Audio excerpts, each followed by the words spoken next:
السلام علیکم جی. کل کا میں انیک ناجی صاحب کا ولاگ نہیں دیکھ سکا. ابھی دیکھوں گا. آج کا میں نے دیکھا. ابھی سٹارٹ ہوا تھا تو میں نے دیکھا. بہرحال ان میں دو تین چیزوں پہ جو ان سے نا میں ان سے جو ہے نا رہنمائی لیتا ہوں. بہت زبردست اور بلنٹ قسم کی جو ان سے نا وہ بات کرتے ہیں اور اس طریقے سے کرتے ہیں جیسے عوام کو سمجھ میں آ جاتی ہے بات. یہ بات جو ہے نا اپنے موضوع پہ آنے سے پہلے میں یہ کروں گا کہ جو دور حاضر ہوتا ہے ڈاکٹر اسرار احمد کی بات کیوں سمجھ میں آتی تھی؟ اس لیے کہ وہ دو ٹوک واضح لاؤڈلی اور سپیڈلی بات کرتے تھے. تو دو تین چار چیزیں ملا کے نا لوگ جو ان سے توجہ رکھتے تھے ان کی طرف, آنکھیں کھول کے دیکھتے تھے, کان. اور کئی دفعہ میرے تو نا گھر میں تھوڑی سی ایسی بات بھی ہو جاتی تھی کیونکہ میں یہ جب پروگرام ان کا چل رہا تھا قرآن پاک کا تفسیر اور ترجمہ جو ان سے, تو اس وقت میں یہ سہولت نہیں تھی کہ پروگرام کو روک دیا جائے. تو لائیو وہ آتا تھا پی ٹی وی پہ نہیں, پیس ٹی وی پہ. تو اس وقت میں دیکھنا پڑتا تھا تو میں بڑے غور سے دیکھتا تھا. اس دوران میں اگر یہ کوئی کہے کہ دہی لا دو تو بندے کو غصہ چڑھ جاتا تھا کہ یار ٹھہر, جو کوئی بندہ دیکھ رہا ہے کچھ, یا اچھا یہ بات سن لو نا. تو میں صرف بات سمجھانے کے لیے. ابھی تو یہ ہوتا ہے نا کہ روک دیا. ہاں, روکنے میں بھی اگر اس طریقے کی بات ہو رہی ہے اور دماغ کے پردے کھلے ہوئے ہوں تو, اور کوئی اس دوران میں کوئی بات کرے تو بڑی تکلیف ہوتی ہے, برداشت کرنی پڑتی ہے. لیکن یہ ہوتا ہے کہ پوری طریقے سے آپ واپس آتے ہیں اور کئی گھر تباہ ہو جاتے ہیں. یہ میں ایک اور ہٹ کے بات کر رہا ہوں کہ جب دیکھتے ہیں کہ اچھا یہ بندہ یہاں پہ جو نا ٹیز ہوتا ہے اس کو بار بار ٹیز کرتے ہیں اور آخر میں تباہی پھر جاتی. وجہ اس کو بھی آگے سے نہیں پتا ہوتا. وجہ یہ کہ جو ٹیز کر رہا ہوتا اس کا کہنا میں یہ ہوتا ہے کہ میں اپنا نقصان کر کے رہوں گا. مجھے تو اس وقت تک سمجھ میں نہیں آئے گی اور اس کے بعد بھی نہیں سمجھ میں آئے گی وہ مخلوق ایسی ہوتی ہے. میں نعوذ باللہ, شکر الحمدللہ میرے گھر میں کوئی ایسی سچویشن نہیں, دور پوری فیملی کی بات کر رہا ہوں. لیکن میں نے لوگوں کے گھروں میں دیکھی ہیں, مسائل سنے اس طرح کی. اچھا, موضوع کی طرف آتے ہیں. دیکھیں, انیک ناجی صاحب نے ایک بات کی, میں اس سے اختلاف کرتا ہوں. وہ یہ بات بتائی کہ جب یوتھیے سے پوچھا جائے, وہ بیان یہ کر رہے تھے, یعنی کہ جھوٹے کی بات کر رہے تھے. غلام احمد غامدی صاحب کی جو بات کر رہے تھے کہ غامدی صاحب یہ بات مطلب ان کو سننا چھوڑ دیا اور وہ بات سمجھاتے ہیں. کوئی شک نہیں, بڑے اسکالر ہیں. ماں سوائے چند ایک جگہ کے مجھے بہت زبردست لگتے ہیں وہ. جبکہ ان کا اور ڈاکٹر اسرار احمد کا بہت زبردست جو نا تنازع ہے. تو یہ بات ہمارے لیے, ہمارے جیسے اسٹوڈنٹس کے لیے سمجھنے کی ہوتی ہے کہ کیوں ہوتا ہے ایسی بات.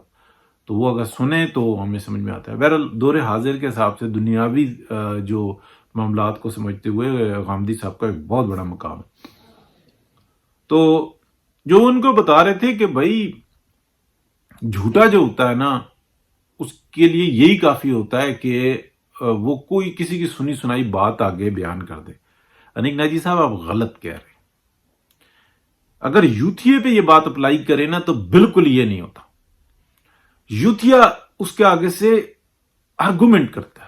وہ یہ کہتا ہے ہماری سپریم کورٹ نے, ہماری افواج پاکستان نے, ہماری انٹیلیجنس ایجنسیز نے یہ بات ثابت کی کہ نواز شریف چور ہے, وہ ڈاکو ہے. ہماری نیب کے چیئرمین نے پریس کانفرنس کیا ہے کہ اس کے انڈیا سے رابطے ہیں, یہ پیسہ آنا جانا یہ سب کچھ, وہ ڈکیت ہے, وہ چور ہے, وہ غدار ہے. یہ کسی نے نہیں سنی سنائی کی. یہ صرف میڈیا کی بات نہیں ہے, یہ افواج پاکستان نے, سپریم کورٹ نے فیصلہ دیا ہے. اور اس میں وہ بتاتے رہے ہیں جناب کہ بڑی بڑی مثالیں دیتے رہے. جسٹس اعجاز الحسن اور یہ دوسرے مطلب بلیک لاک ڈکشنری نکالی. اس کے علاوہ کہ مافیا اور یہ اور وہ کس قسم کی باتیں کی. سپریم کورٹ آف پاکستان نے کی تھی. سپریم کورٹ آف پاکستان نے, افواج پاکستان نے, آئی ایس آئی نے, ایم آئی نے, جس کے اس وقت میں جو سربراہ ہیں ہمارے, جو ہائی کمان ہے جو افواج پاکستان کی, جنرل عاصم منیر, یہ اس وقت میں ایم آئی کے سربراہ تھے. انہی کی سربراہی میں یہ سب کچھ ہوا تھا. ہمیں تاریخ نہیں بھولنی چاہیے. اگر وہ توبہ کر لیتے ہیں تو ہمیں معاف کر دینا چاہیے, لیکن ہمیں وہ غلطیاں نہیں بھولنی چاہیے جو ان سے ہوئی. لیکن اگر وہ معافی مانگے تو ہمیں یہ تاریخ یاد رکھنی چاہیے. تو یہ چیز آپ ذہن میں رکھیں کہ نہ نہ نہ نہ نہ، یوتھیا جس بات پہ ایمان لے کے آتا ہے وہ یہ کہتا ہے کہ میرے ملک کی فوج ہم سے نہیں جھوٹ بول سکتی، میرے ملک کی سپریم کورٹ آف پاکستان ہمیں گمراہ نہیں کر سکتی، میرے ملک کی جو انٹیلیجنس ایجنسیز ہیں ISI MI اور دیگر ایجنسیاں وہ نہیں جھوٹ بول سکتی۔ JIT نے ثابت یہ کیا ہے کہ وہ چور ہے، وہ غدار ہے، وہ ڈاکو ہے، وہ اس ملک کو لوٹتا ہے، اس ملک کی تباہی کرنے کے لیے آیا ہوا، وہ آرگومنٹ کرتا ہے۔ ایسی بات نہیں ہے، یہ بات ہمیں یاد رکھنی چاہیے۔ وہ ایسا نہیں ہے کہ جھوٹے، ہاں یہ ہوتا ہے کہ یار میں نے اس لڑکے کو اس لڑکی کے ساتھ دیکھا، بغیر تصدیق کے وہ آگے دا چکر چل رہا ہے، یہ ہوتی ہے جھوٹے کی نشانی، چسکے بازی، نہ لڑکے کو پتا نہ لڑکی کو پتا، لڑکے میں بیچارے میں ہمت ہی نہیں ہے کہ وہ کسی لڑکی سے بات کر سکے، اس کو جناب پھنسا دیا کسی اور کے ساتھ۔ وہ لڑکی بیچاری اپنے گھر پہ بیٹھی ہوئی ہے، نہ اس کا آنا نہ جانا نہ لینا نہ دینا، اس پہ بدنامی کا داغ لگا دیا جھوٹے نے۔ اور جھوٹے کو یہ خبر جو ہوتا ہے وہ آپ کہہ لیں کہ منافق اور بہروپیہ جو انسان ہے وہ پہنچاتا ہے یہ خبر، اور وہ جھوٹا آگے سے شروع ہو جاتا ہے اعلان کرنا کہ میں آپ ویکھے۔ یہ جھوٹے کی ہوتی ہے۔ جو غلام احمد صاحب کا میرے منہ پہ نام آ رہا ہے بار بار، جو گاندھی صاحب بتا رہے ہیں نا، وہ کسی اور پیرائے میں ٹھیک ہے کہ ہمارے سماج کے اندر، ہمارے معاشرے کے اندر، ہمارے جو سسٹم ہے اس کے اندر جھوٹے کی یہ نشانیاں ہوتی ہیں۔ لیکن میں اس وقت میں وکالت کروں گا یوتھیے کی، یوتھیے کے پاس آرگومنٹ ہوتا ہے، وہ کہتا ہے سپریم کورٹ نے کیوں سزا دی، کیوں نیب کورٹ میں بھیجا، اور نیب کورٹ نے کیوں فیصلہ دیا۔ وہ آگے فیصلہ نہیں پڑھتا، ہم نے کتنے فیصلے پڑھ کے ہم جو آرگومنٹ کرتے ہیں، ہم نے تو متی اللہ جان سے سن لیا تو ہم کہتے ہیں یہ دور حاضر کی حدیث ہی ہے، نعوذ باللہ۔ مطلب وہ جو کہہ رہا ہے وہ سچ کہہ رہا ہے، وہ جو پڑھ کے سناتا ہے وہ سچ سناتا ہے۔ ہمیں یہ پتا ہے نا کہ اس شخص نے کتنی جو انتسانہ ہزیمت اٹھائی ہے۔ ہمیں اگر کوئی اطلاع جو ہے وہ عبدالقیوم صدیقی دیتا ہے تو ہمیں پتا ہے کہ وہ کس دور کے اندر کھڑا رہا، اس کی نوکری کے اوپر اس کے پتہ نہیں کتنی تھریٹس ملتی رہی، لیکن نہیں ہٹا۔ وہ اس لائف پہ جو نا ٹرو رپورٹنگ کرتا رہا، وہ بعد میں کیسز کا حصہ بنی۔ وہ متی اللہ جان اگر بات کرتا ہے، اور اگر عبدالقیوم صدیقی بات کرتے ہیں، اگر حسنات ملک بات کرتے ہیں، اگر ناصر اقبال بات کرتے ہیں، تو ہمیں وہ رمضان کی رات یاد ہے کہ جس وقت میں پورا قاضی فائز عیسیٰ کے خلاف سازش تیار کر لی گئی تھی سپریم کورٹ آف پاکستان میں، چیف جسٹس کھوسا کی سربراہی میں سازش تیار کر لی گئی تھی۔ اس وقت میں ان لوگوں نے پروگرام کیا، اور سحری کے وقت پروگرام کیا۔ صبح تو واردات ڈل گئی تھی، لیکن نہیں، کیا ان کو نوکریوں کا خطرہ نہیں تھا؟ کیا ان کو نوٹسز نہیں ملے ہوں گے؟ مجھے نہیں پتا ملے کہ نہیں ملے، لیکن حسنات ملک سے پوچھیں، آپ ناصر اقبال سے پوچھیں، عبدالقیوم صدیقی سے پوچھیں، متی اللہ جان تو بیچارہ ویسے ہی روٹی بھی پتہ نہیں کون چلا رہا تھا۔ تو یہ باتیں جو سی ہیں نا، یہ جو بلڈ اپ کی گئی ہے، یہ جو یوتھیائزم، یہ جو عمران خان کو فرشتہ بنایا گیا ہے، جو اس کو صادق اور امین کا جو سرٹیفکیٹ دیا، یہ سپریم کورٹ آف پاکستان کو نے دیا۔ میں آخر میں بس 1 منٹ کی بات کر کے جو انسانہ بات ختم کروں گا۔ اس کا واحد حل اس کا مسئلے کا نکلنے کا، جس کو میں بار بار SMT پر بھی بات کرتا ہوں اور بتاتا ہوں، معافی مانگیں، سپریم کورٹ آف پاکستان لکھ کر معافی مانگیں۔ ہم نے جھوٹ، بے بنیاد اور سازش کی بنیاد پہ نواز شریف کے خلاف یہ مقدمے بنائے، یا ہمارے جو سابق جسٹس تھے فلانے فلانے فلانے، اور یہ جو اس وقت میں چیف جسٹس ہیں، اور یہ جسٹس اعجاز الحسن ہیں، یہ سازشی ہیں، اور دیگر جو پاناما بینک کا حصہ تھے، اور یہ ثاقب نثار، یہ سب سازشی ہیں۔ اور افواج پاکستان کو معافی مانگنی ہوگی کہ ہم نے ایک سازش کی۔ کوئی اس کے اندر یہ نہیں لکھنا ہوگا کہ ہم نے نیک نیتی سے جو شہباز شریف صاحب سرٹیفکیٹ دے رہے ہیں، بالکل نہیں۔ ہم نے سازش کی میاں نواز شریف کے خلاف۔ وہ اس قوم کا بیٹا ہے، وہ پاکستان کا بیٹا ہے، وہ محب وطن ہے، اس نے اس ملک کو ترقی دی ہے، لیکن ہم سے برداشت نہیں ہو رہی تھی۔ ادروائز کوئی سلوشن نہیں ہے کہ اس پاکستان کو سنبھالا جا سکے۔ معافی مانگیں گے تو قوم معاف کرے، ان کو بے شک پیچھے دھکیل دے، بے شک جو مرضی ہو، بے شک سزائیں ملے، اور معافی اس طریقے سے نہیں کہ تم ہمیں معاف کر دو گے تو ہمیں بے شک پھانسیاں دو، ہم نے اس ملک کے ساتھ غداری کی ہے۔ اس کے علاوہ سلوشن نہیں ہے۔